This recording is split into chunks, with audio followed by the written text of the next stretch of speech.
What if I said to you that your ideas of good and bad are often just a certain level of prejudice against life?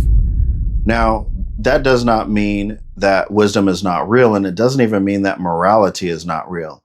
And it doesn't mean that everything is the same. What I mean is this: a lot of times when people say something is bad, what they really mean is it hurt me, or it challenged me, or it interrupted my preference. Does that make sense? Or maybe it didn't go the way I wanted it to go. And when they say something like something is good, what they often mean is it pleased me, it benefited me, it felt easy, or it matched what I was hoping for. So many of our judgments are not coming from deep truth, they're coming from personal preference, right? Limited perspectives or an emotional reaction. And in that sense, a lot of what we call as good and bad is really just prejudice against life. And you might say, Malcolm, it's not that deep, but it's the mind saying, I approve of this part of reality, but I reject that part.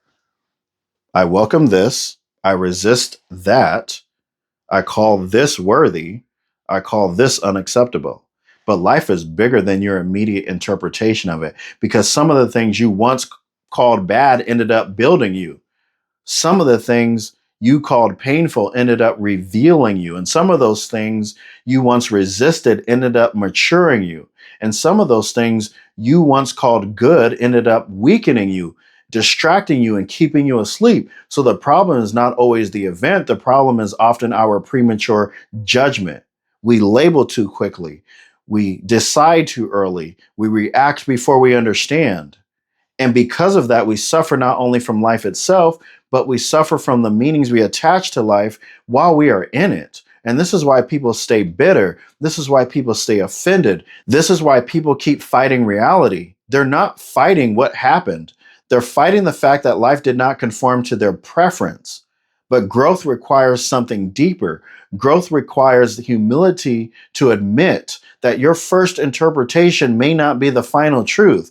What you called bad may be the very thing that breaks your illusion. What you call good may be the very thing that feeds your bondage. So sometimes peace begins when you stop trying to divide every experience into immediate categories of good for me and bad for me. Sometimes peace begins with you stop demanding that life justify itself before you're willing to receive it or accept it. Because the moment you become prejudiced against life, you start resisting the very material life may be using to transform you. Now, that does not mean that you call evil good.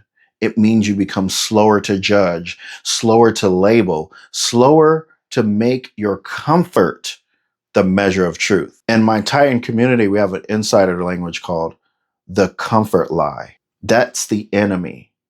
Comfort is the enemy. I don't want you comfortable. This is what happens in the military. Remember, you are a soldier for the Lord. You are a soldier in the army of the Lord. We don't have time for comfort. It means you develop the capacity to ask a better question. Not just, do I like this? Not just, does this feel good?